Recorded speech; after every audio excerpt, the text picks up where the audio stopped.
আসসালামু আলাইকুম ফ্রেন্ডস, আজকে চলে এসেছি পিনাট বার রেসিপি নিয়ে, অথবা বলতে পারেন বাদামের কটকটি।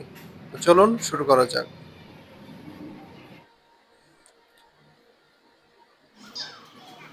প্রথমে একটি কড়াইয়ে 1 কাপের মতো বাদাম নিয়ে নিয়েছি। বাদামটা আমরা হালকা আঁচে ভেজে নিব। দেখুন আমাদের বাদামগুলো ফাটতে শুরু করেছে। একবারে বেশি পুড়িয়ে ফেলবেন না, জাস্ট উপরের ছোবলাটা যেন উঠানো যায় সে পরিমাণ ভেজে নিব। আবার হালকা ভাজলেও কিন্তু ছোবলাটা উঠতে চাবে না।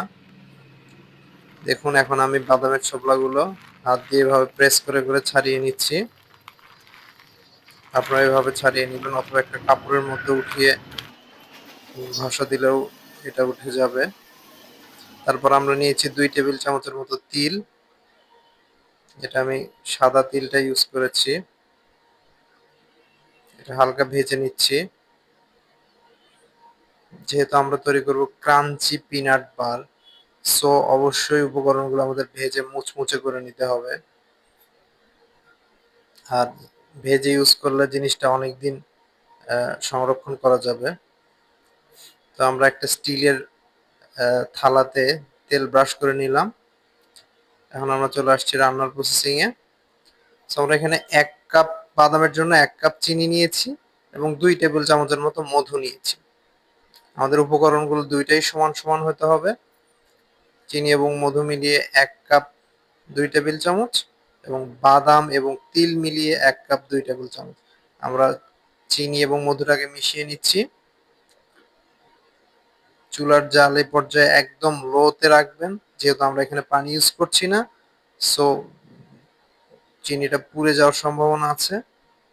হালকা আঁচে চিনিটাকে গলতে দিতে হবে, একটু সময় নিয়ে।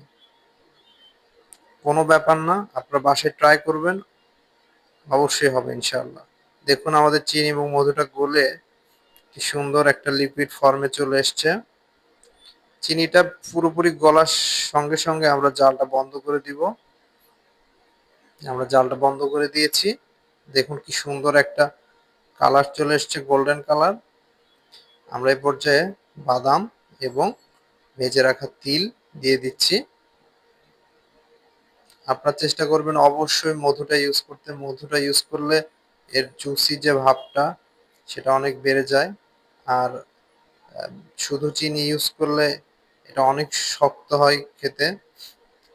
সো এই জন্য এখানে মধু ইউজ করা, এবং মধু ইউজ করলে ফ্লেভারটাও ভালো আসে। আমাদের মিক্সড করা হয়ে গিয়েছে। এখন আমরা যে আহ, পাত্রে বা যে থালাতে তেল ব্রাশ করে রেখেছিলাম, আপনারা এখানে তেলও ইউজ করতে পারেন, সয়াবিন অথবা ঘি ইউজ করতে পারেন। আমি সয়াবিন তেল ব্রাশ করে নিয়েছি। এবার স্প্যাচুলার সাহায্যে আমরা এটাকে চারদিকে ছড়িয়ে দিব ভালোভাবে। দেখুন আমার এটার ঘনত্বটা কিরকম হয়েছে। অটোমেটিক্যালি এটা প্লেটে চারদিকে ছড়িয়ে যাচ্ছে। তারপরে একটা বান কাটারের সাহায্যে হালকা করে চারদিকে ছড়িয়ে দিয়েছি। তার ঠিক 2 মিনিট পরে আমি বান কাটার এবং চাকুর সাহায্যে হালকা দাগ কেটে নিচ্ছি। তাহলে আমার পিনাট বারগুলো শুকানোর পরে ভাঙতে সহজ হবে এবং একটা সুন্দর শেপ চলে আসবে। এভাবে না কাটলে এমনি হাত দিয়ে ভেঙেও আপনারা রাখতে পারেন। এটা জাস্ট সৌন্দর্যের জন্য, আর কিছু না। দেখুন ভিউয়ার্স কত সুন্দর হয়েছে, এবং এর মচমচে ভাবটা দেখুন।